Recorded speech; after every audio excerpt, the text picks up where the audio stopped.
Fala galera do nono ano, tudo bem com vocês? Aqui é o professor Éder. Estamos aqui para mais uma aula, né? Nossa aula de número 5 da apostila, ok? E dando continuidade aí no que a gente vem falando de geopolítica, hoje a gente vai abordar um pouco a geopolítica do século XXI, né? Então, com o fim da União Soviética, os Estados Unidos eles começaram a se despontar isoladamente no mundo. Então, a partir da década de 90, ainda no século 20, né, começou uma nova ordem mundial, onde os Estados Unidos se tornam uma hiperpotência no planeta, né? Nesse momento, era o país mais poderoso do mundo, que tinha o maior poderio bélico, né, a maior economia, muito em virtude desse momento onde há essa desfragmentação da União Soviética e, consequentemente, os Estados Unidos se isolam nesse papel de ter um destaque, né, de ter um protagonismo no mundo, ok? Então a gente vai perceber bastante isso, principalmente nas ações militares dos Estados Unidos, né, na questão da Guerra do Golfo, na invasão do Iraque, do Afeganistão. Os Estados Unidos, além dessa questão do petróleo, né, que é muito evidente nesses conflitos, ele também estava em busca de manter a sua autonomia, né, e militarmente se impor. Então, os Estados Unidos se destacam nesse período aí.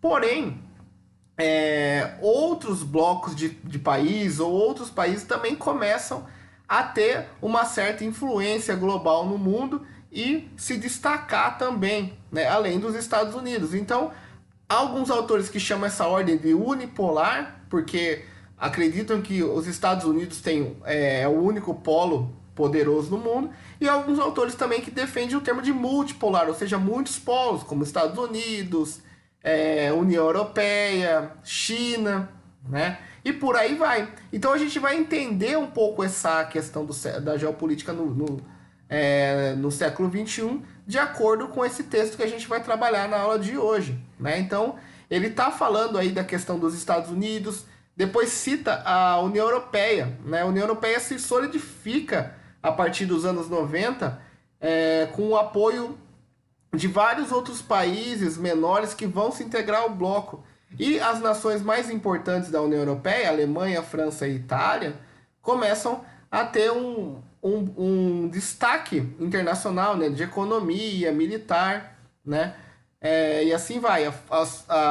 Também acontece também o fortalecimento da OTAN, né, que foi criado lá no final da Segunda Guerra Mundial, né, como apoio dos países capitalistas, né, uma aliança militar, e ela continua com o seu papel atuante, né. Um destaque também da Europa foi a questão de 2016 do Brexit, né, do Reino Unido tentar se desvincular da União Europeia, né. Então isso vem acontecendo, vem se arrastando até hoje, né, e isso ocorre também durante esse período, né. Então a União Europeia ela vai ter como destaque esse bloco de países, né, que vão também se impor, principalmente aí economicamente, com os Estados Unidos no mundo. Então, quando a gente fala de Europa, a gente não fala isoladamente, a gente fala da União Europeia, né, que hoje é o principal bloco econômico do mundo. Então, falamos aí dos Estados Unidos, né, pós desfragmentação da União Soviética, como destaque no mundo, agora a União Europeia, e também vão surgir outros países ou outros blocos de países que também vão ter uma certa autonomia e importância no mundo de acordo com questões econômicas ou políticas, militares, energéticas e por aí vai, né? Lá na Ásia, quem se destaca é o Japão. Vai ter uma potência econômica e financeira, tem expressiva influência na Oceania e no Sudeste Asiático, né? E em termos geopolíticos e militares, o país é um grande aliado dos Estados Unidos.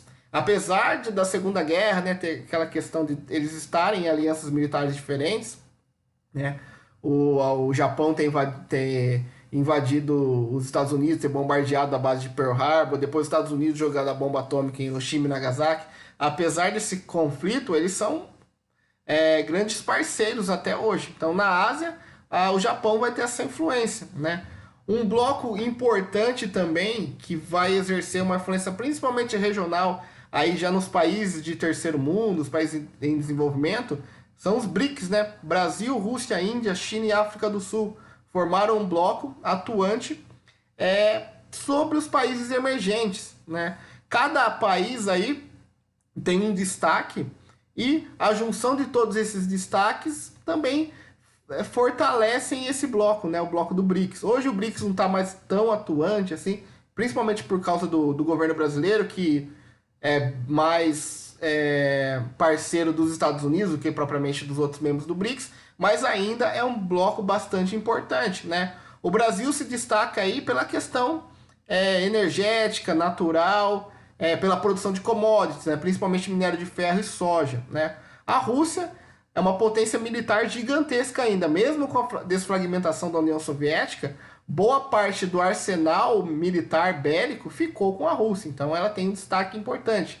A Índia é uma grande potência da indústria farmacêutica, né? A gente está vendo aí a corrida das vacinas com relação à Covid-19, e a Índia ela produz, né, algumas vacinas aí que estão sendo importantes no combate à pandemia. Então ela é uma potência farmacêutica muito grande. A China, né, nem se fala. A China é uma das maiores potências econômicas do mundo, a maior potência industrial, né? E quer também exercer uma influência, quer não, ela exerce uma influência política hoje no mundo tão forte quanto os Estados Unidos. E além da África do Sul, que tem um destaque importante também na questão de mineração. Então, todos esses países juntos formaram um bloco muito grande, muito coeso e importante também se contrapondo nessa ordem multipolar. E quem vai se destacar mais dentro desse bloco é a própria China, né? A China, na atualidade, é um dos mais importantes potências globais, né? Além de ser o país mais populoso do mundo e o maior mercado consumidor do mundo, sua economia em expansão deverá ultrapassar os Estados Unidos no PIB em dólares em 2024. Então essa era uma estimativa do texto um pouco antes da pandemia, né? Agora com a pandemia, com a maioria dos países tendo problemas econômicos, pode ser que isso ainda não se altere tanto, apesar de que a China é um dos poucos países que crescem no mundo hoje mesmo, no mundo passando por esse período da pandemia da Covid-19. Então, o texto aí também vai falar da produção industrial da China, né? Como a gente sabe, tudo que a gente utiliza é produzido na China hoje em dia. Isso faz com que a indústria chinesa se fortaleça muito, só que a indústria de outros países vão se enfraquecendo, porque vai ficando caro produzir, por exemplo, no Brasil, no México, na Argentina, em Portugal, na Espanha, e esses países vão comprando produtos chineses que acabam sendo mais baratos ainda. Então tem o lado bom de você conseguir um produto mais barato, só que também tem esse lado ruim desse enfraquecimento da indústria nacional de cada país, ok? Fala também no texto aí sobre a questão dos conflitos no território chinês, né? A China tem alguns problemas com relação a Hong Kong, o Tibete, Taiwan, né?